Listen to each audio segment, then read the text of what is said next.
Hi guys! Welcome back sa The Chubby Feed.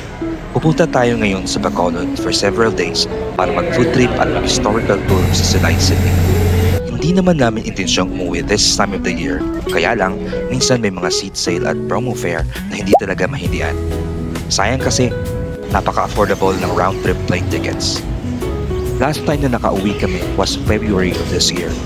It's good to see ang mga improvement at mga ongoing work sa Bacolod Silay Airport. Long overdue na talaga ito. Nag-book kami ng Grab papuntang Bacolod City. Medyo maaga pa for check-in sa hotel, so mag-food trip na agad tayo. We thought na madadaanan natin along Bacolod Silay Airport Access Road ang mga land developments ng Pegarum, Finma at Rockwell. Pero dito kami nadaan along Don Mariano Lacson Road going through the ruins. At dumaan sa loob ng Barangay Bata, labas ng Circumferential Road.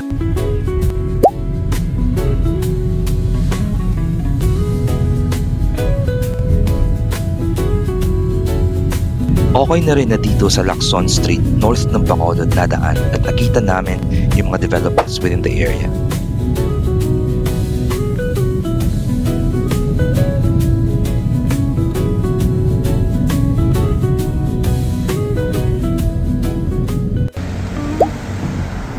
First stop namin ay Nena's Rose para sa early lunch.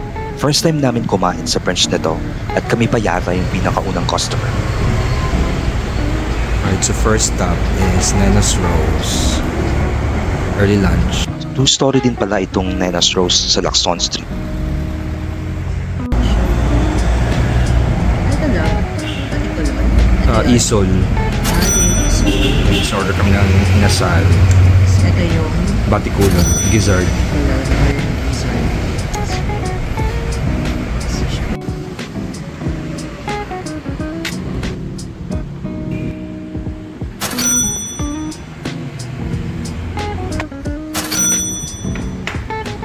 Kaunta. Batikulon.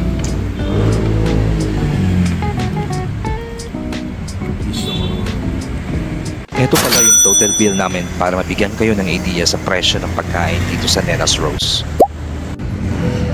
Pagkatapos natin kumain ng rice meat, syempre, kailangan natin mag-dessert. Katabi lang neto ang Kalea, famous for its cakes and pastries.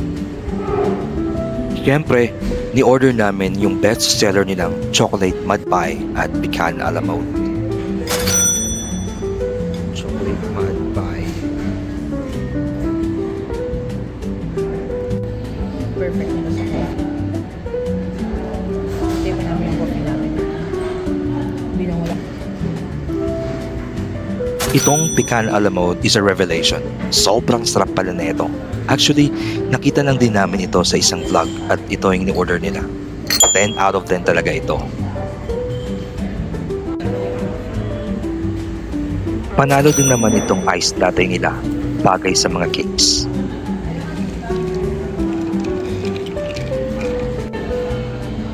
Ito yung total bill ng kinain namin sa Kalea, just to give you an idea.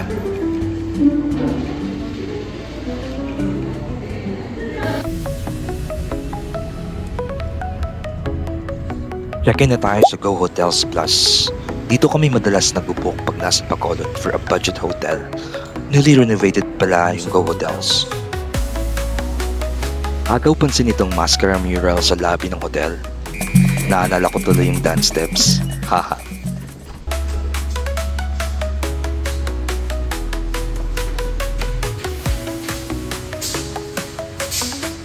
We booked itong standard room nila. Same pa rin ang layout prior to renovation. Bago lang yung walls and floorings at lightings and fixtures.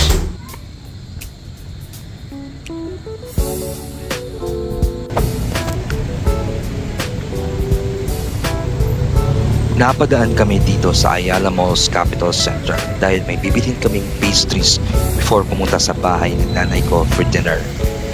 Ang ganda talaga ng facade ng mall na ito.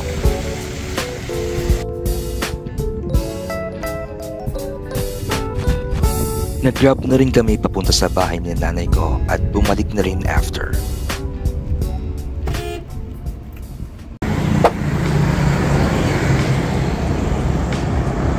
Medyo nagutom kami ng bandang madaling araw at lumabas kami para kumain. Napadpad kami dito sa Tapsilogan sa Lacson Street, malapit lang sa hotel. Sila lang kasi yung open ng 24/7 within the area. Umorder kami ng spay ribs at special bad joy.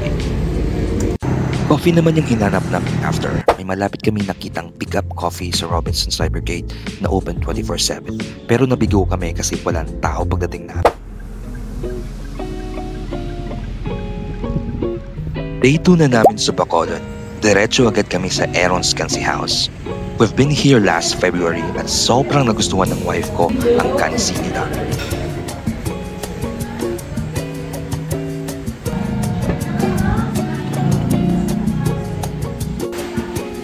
Na pinakantay namin kansi.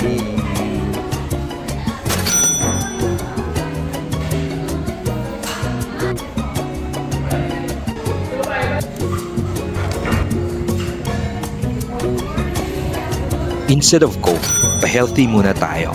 Masarap din naman kasi itong calamansi juice nila. Hindi talaga sapat ang 1 cup of rice dito. Mapapadami ka talaga ng rice pag ganito yung ulam mo.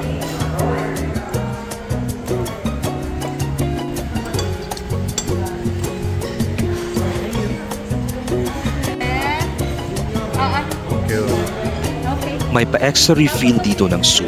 So, magsasawa ka talaga kakahigop ng sabaw ng kansi. At ito ang star ng kansi, ang bone marrow. Sinfully delicious.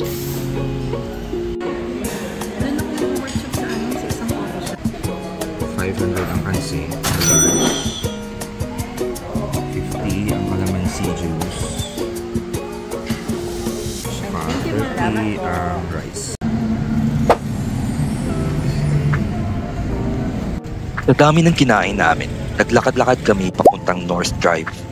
Agaw pansin itong The Shop House Heritage, which is a destination for dining, various stores and studios. Ang cool ng architecture ng place. Parang similar or inspired siya actually sa mga heritage buildings sa Singapore na may mga shops at hawker centers.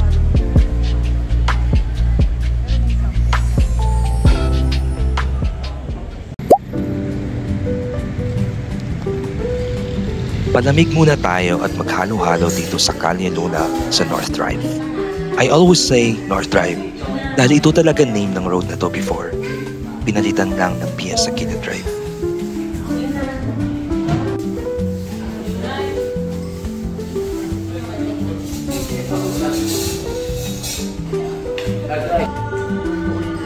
Grabe ang dami ng selection ng halo-halo sa Calle Luna. Umorder kami ng ube de leche at mango de leche. Surprisingly, masarap yung mga halo-halo sa Calle Luna. Kung pwede pa sana i-try yung ibang flavor ng halo-halo nila. Yun nga lang, wala nang pagsidlan sa tiyan.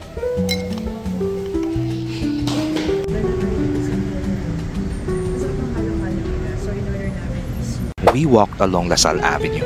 Pinakita ko lang sa wife ko yung alma mater ko and that I used to walk this area noong unang panahon.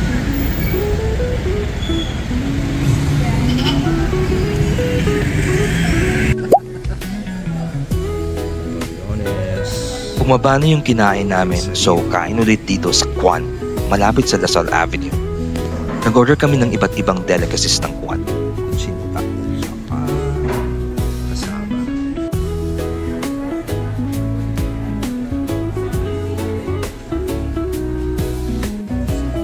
Gustong gusto ng wife ko yung iced coffee nila dito. Ipaglalaban ka daw talaga.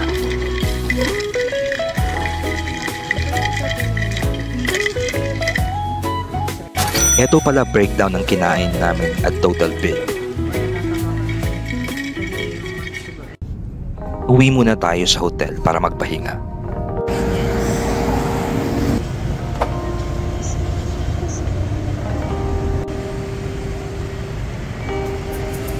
Naghanap kami ng place para mag-dinner. Siyempre, inasal na naman hanap ng wife ko. Napadaan kami sa Bacolod downtown. Ang daming under construction, lalo na yung sa public plaza.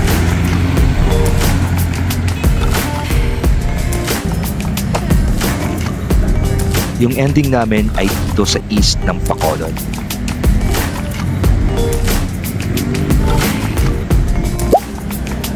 First time namin kumain sa Mascara Chicken Inasal. Yung branch nila dito ay within the Bacolod Government Center lang na area.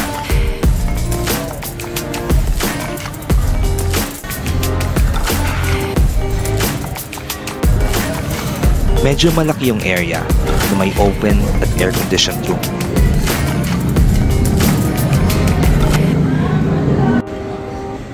Umorder kami ng 2 chicken inasal at chicken skin or bulok.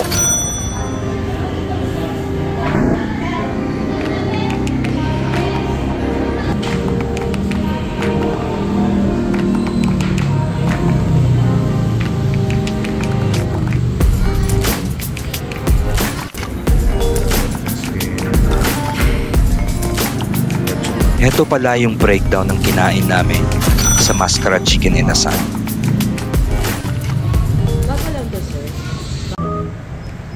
Nag-takeout kami ng coffee sa Pickup Coffee. Coffee is life kasi para sa amin.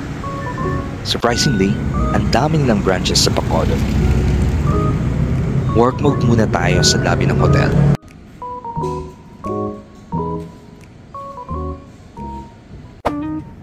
Day 3 na at medyo pa-walking tour ang atake natin ngayon. Pupunta tayo kasi ng Silay City para sa mga heritage houses. Pero breakfast muna tayo dito sa Nepomuceno Puto Manapla.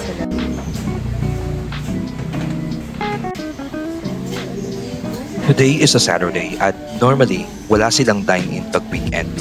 Swerte lang at pinagbigyan tayo mag-dine-in. Kabut itong tag-iya kay kung mag-ayo nga mag-dine-in, pinapasugtan na ako nila.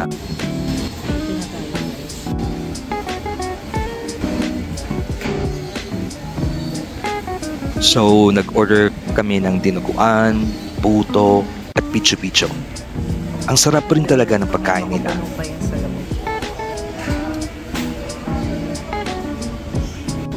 Picho-picho din to.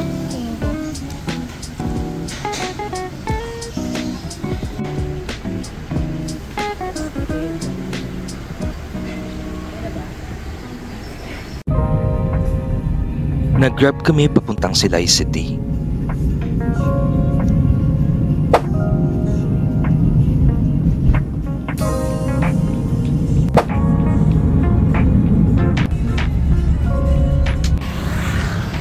Dito kami bumaba sa San Diego Pro Cathedral. We will be doing a Silay City Heritage Walk at papasok tayo sa 2 heritage houses to explore. Welcome to Silay City.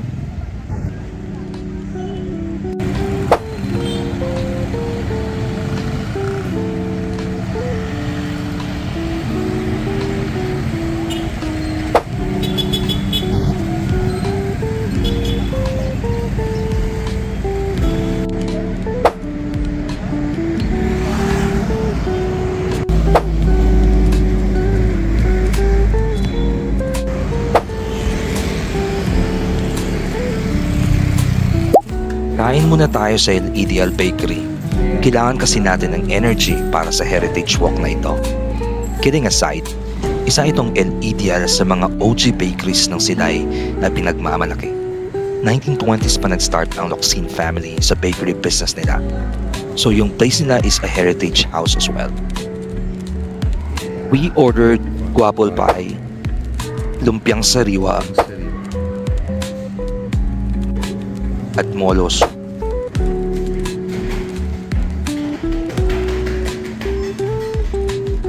Nasarapan talaga ang wife ko sa molo soup ng El Ideal.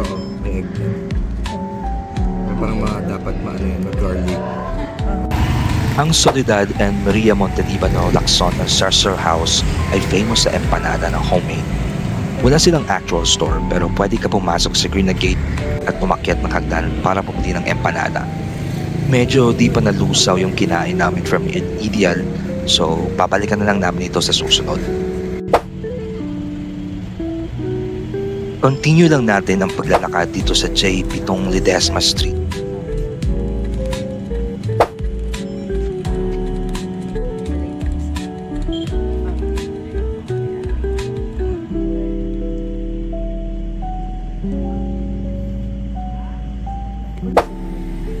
Ang ganda din netong old house na to. Sayang at sira na.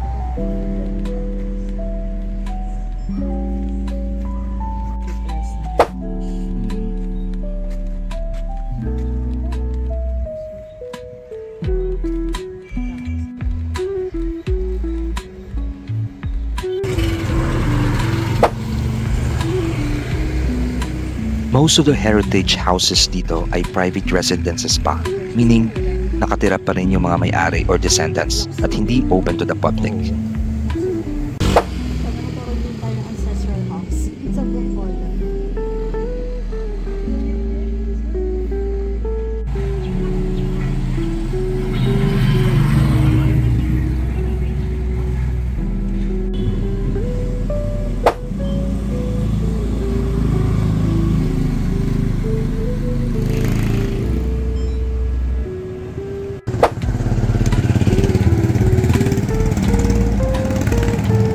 One of the Generoso Reyes Gamboa ancestral houses have been repurposed into a bread and breakfast restaurant.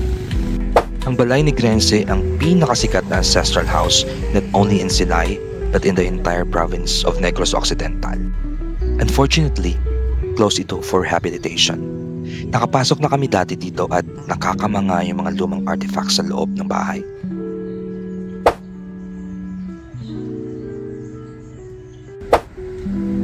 Sayang din itong lumang bahay at di na na-preserve. Ito ang Hofilenia Ancestral House along 5 de Noviembre Street. Ito ang pinaka-first heritage house in Silay to open its doors to the public in 1962. Entrance fee is 120 pesos at si Sir Rene Hofilenia mismo ang magtuturo sa bahay. Very entertaining at knowledgeable si Sir Rene.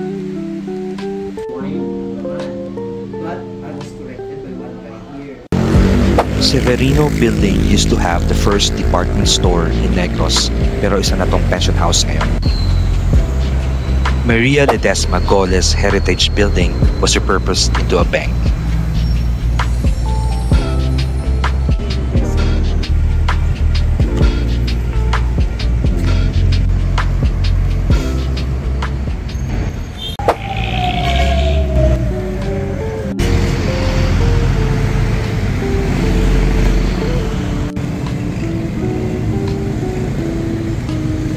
Ito ang Bernardino Calandoni Museum, which is a pink-colored bahay na bato built in 1908. Nakakamangha din ng both interior at exterior ng ancestral house na to, which is more than 100 years nang nakatayo.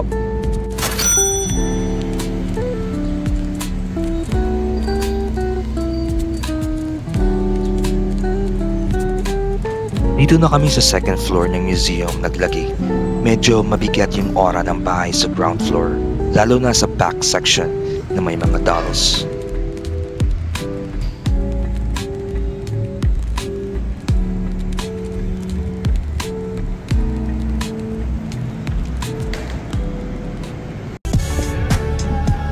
Balik na tayo ng Bacolod City for lunch. Siyempre, chicken inasal na naman. Pero this time, dito tayo sa fave namin na Aidas. Yung branch na to is along San Juan Street, malapit sa Ayala Mall's Capital Central. We ordered chicken inasal, paa, and chicken skin. Mas prefer talaga namin lasa ng Aidas when it comes to chicken inasal. Namit kitya. Kahit busog pa kami, pinilit pa rin namin mag-dessert sa Felicia's. Umorder kami ng famous nilang ensaymada partnered with the playa at yung isa ay mango smoothie.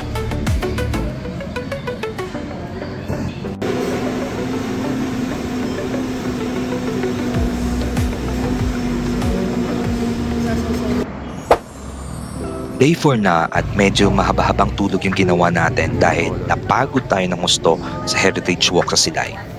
Nag-attend kami ng 5 AM Mass sa San Sebastian Cathedral. Struggle lang sa wife ko kasi di niya naiintindihan ang homily, which is in Iligaynon. We found these pinkas outside the church. 5 pesos lang isa neto. Bumili kami at habang mainit pa, kinain namin sa Dunkin Donuts. Napaka-nostalgic ng lasa ng bibingka at yung partnered with OG na Choco Web ng Dunkin' Donuts.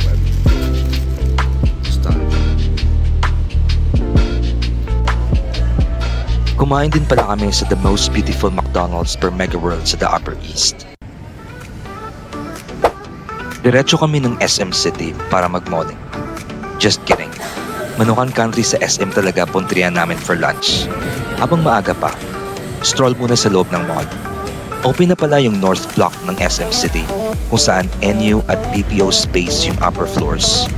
Ang galing din ng mix of tenants sa retail space neto. Nag-lunch na kami dito sa Manukan Country, which is temporary site nila muna habang ginagawa at i-develop pa ang old site ng Manukan Country by SM Group. Dito kami kumain sa Lions Park na stall. Umorder kami ng isaw or tinae, chorizo, at chicken inasal, paapart. Ang sarap din ng timpla ng chicken inasal nila dito sa Lions Park. Sweet.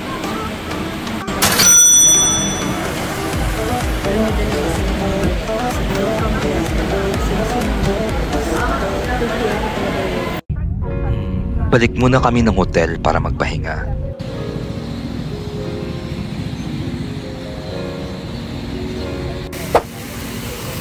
Nimit namin family ko dito sa Capitol Lagoon para mailakad dito sa park ang pamangkin ko at kumain na rin after within the area. Kakamiss din umikot-ikot dito sa lagoon. Maraming nag-jog at yung iba hangout lang, chill, ganon. Upload. Tumiretso na kami sa Gina's para mag-dinner. Isa din to sa mga fave namin na kainan when it comes to pala-pala, paluto, aladampa style na kainan sa Bacolod. Siyempre, kailangan natin mag-dessert after. Dumiretso kami sa Cafe Bob's, which is yung flagship store nila along Lacson Street. Grabe yung choices ng cakes, pastries, and drinks nila. Pero yung best part is yung customer service nila na top-notch at yung facility na PWD friendly talaga.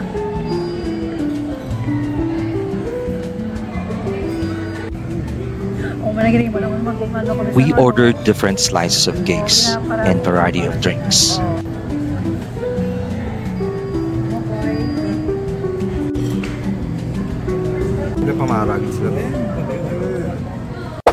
Day 5 at check-out na natin sa hotel.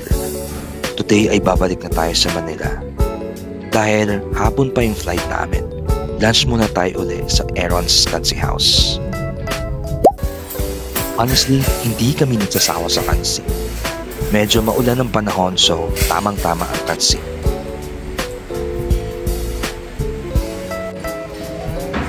Nag-request yung wife ko na if pwede yung may mga taba-taba na part ng kansi yung i-serve at pinagbigyan naman kami. Iba talaga ang nabibigay na linamnam pag may mga lidid-lidid o taba-taba. Sinfully delicious talaga. Kansi sa maulan na araw.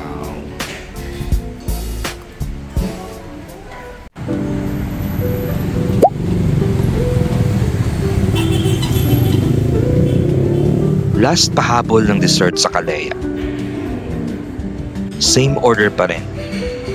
Chocolate mud pie, pecan a la mode, at ice latte. Same order last time. Nag-brainstorm kami kung paano yung atake sa pagbili ng pasalubong. Napagdesisyonan namin na doon na mismo sa loob ng airport bumili after mag-check-in. Although, mas mahal lang konti pero at least convenient.